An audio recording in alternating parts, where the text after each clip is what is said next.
This video serves two purposes. First, and with any video that I post on a lesson page, it gives you the background and relevance of the lesson.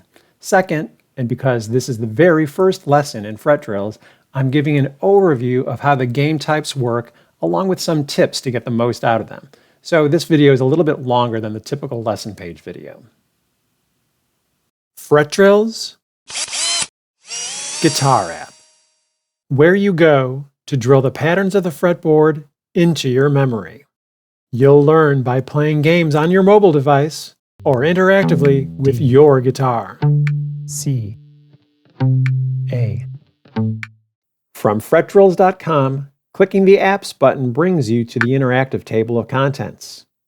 Scrolling down, you will see that the first chapter is for memorizing the notes on the guitar fretboard. The first section is called The Essentials, because it consists of the sections of the neck that you absolutely have to have memorized like the back of your hand, the E and A strings and the open string notes. Let's go ahead and click on the very first lesson page. Here, it indicates that this is the lesson page for the notes of the E string A minor pentatonic, and it is visually represented on the fretboard. Before we forget, let's bookmark this page and set the repeat interval to 1D to repeat every day.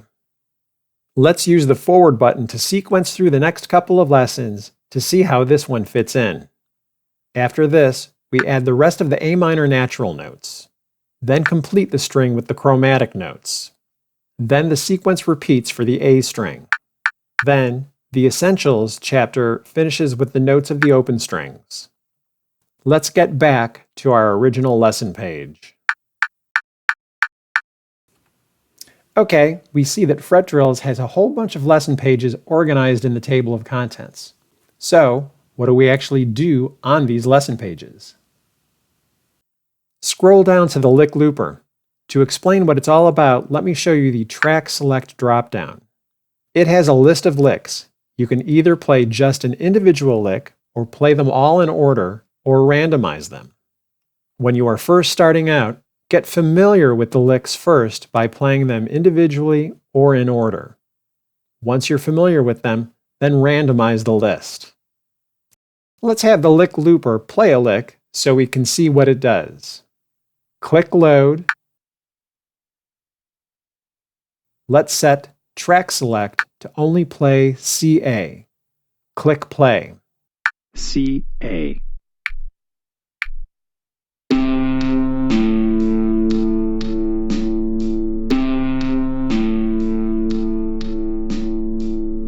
First, the lick name is announced audibly, in this case, CA. Then there is a pause, then the lick is audibly played and visually displayed, and you mimic the lick on your guitar. Here's a timeline of what's going on. Announce lick name, pause, play lick, repeat. So, when you're first starting out, you'll be mimicking on the repeat. As you get better, you'll play along with the initial lick, and as you get even better, you can use the pause to quickly preview the notes.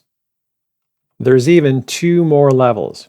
When you're first starting out, keep your eyes on the visual cues. As you get better, ignore those and look at your fretboard, just listening to the audible cues. Couple comments about the other settings. I usually don't change them that frequently, but basically, this controls how many repeats, and this has a couple of different announcement options.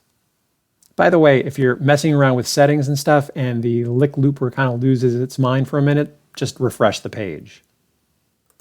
Also, once you complete going through the entire list, the lap counter will increment, and then it will also count as a play in the stats. Okay, let's do a real demo. I'll make sure that it's set to random, and I'll preview the notes during the pause period like I mentioned, and I won't look at any of the visual cues. I'm going to be keeping my eyes on the fretboard. Let me get my pick ready here, and we'll load it up and hit play. D, C, G, A.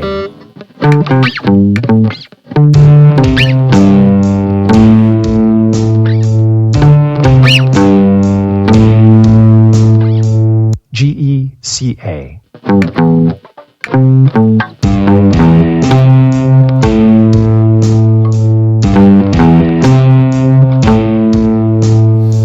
And then, C-A. so, whoop, pause.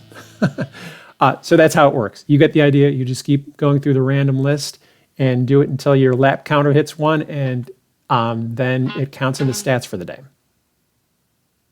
So with the lick looper, this lesson gets drilled into your memory by using pentatonic licks. That is just so super cool. You can see how the lick looper really gets you jump started with the material. But when I think of a guitar app, I usually think of it quizzing me somehow. Does fretDrills also do that? Let's scroll back up to the top and talk about these buttons. This is for the mobile game, and this is for the guitar interactive game. When you click either of these, you are brought to the mode option, where you can then select either study mode or time trial mode. They differ on if they are timed or not, if they record stats, and if they provide hints. This is your dashboard while you are playing. This is your progress bar to the completion of the game. During a time trial, this represents you racing against any personal record that you've registered for the current lesson page, showing how much ahead or behind you are. This counts the number of errors. The guitar interactive game requires that you connect your guitar to your computer via an audio interface. If you need help, then check out the user manual. So the app asks you the question, then you play the answer on your guitar, then the app detects the note that you've played to determine if it was correct or not. Let's click the button and click Study Mode. So the question is asked visually as well as audibly. The display shows for what area you are supposed to provide your answer. For example, the E string, or later, the A string. It also shows hints. So in this case, the pattern and notes of the A minor pentatonic. The sequence of questions are also hints. For instance, the first block of questions follow the lick looper licks that you're already familiar with. As you progress, the hints get progressively sparse. Since this isn't timed, you can stop the game whenever you wish. All right, let's demo a little bit of the study mode of the Guitar Interactive game. So I will click Guitar Interactive and Study Mode and get my pick ready. C A G A C A G A C, and so on. There are 2 more levels. When you're first starting out, keep your eyes on the visual cues. As you get better, ignore those and look at your fretboard, just listening to the audible cues. This area is related to the note detection algorithm. This topic is beyond the scope of this video, but there are tips in the user manual on techniques to help its accuracy. With Lick Looper and Guitar Interactive, you're using your guitar, so you're getting ear training, muscle memory, tactile feedback, and visualization all on your guitar. The mobile game also has study or time trial.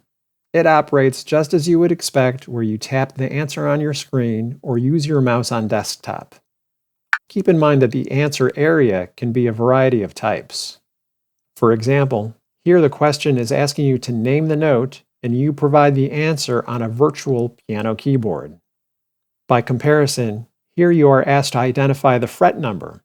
The note in question is asked here, the string for which you are supposed to identify it on is here, and you provide the fret number answer on the virtual fretboard.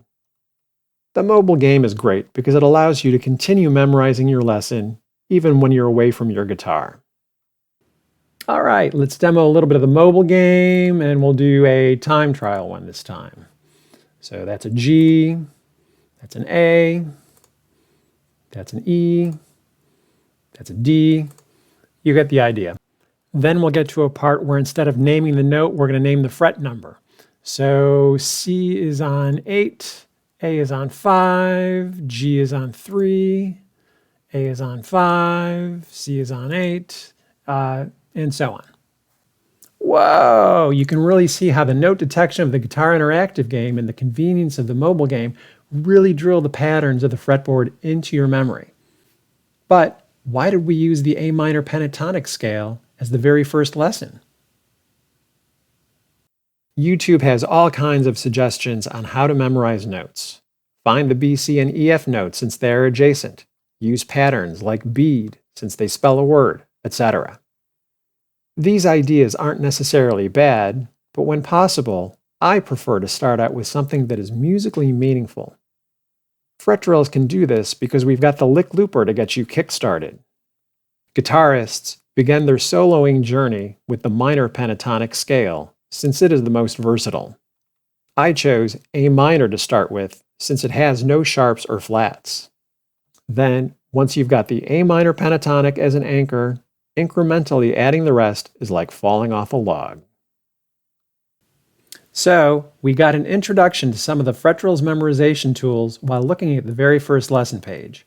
But we didn't really get into the details of stats and what makes the interactive table of contents interactive.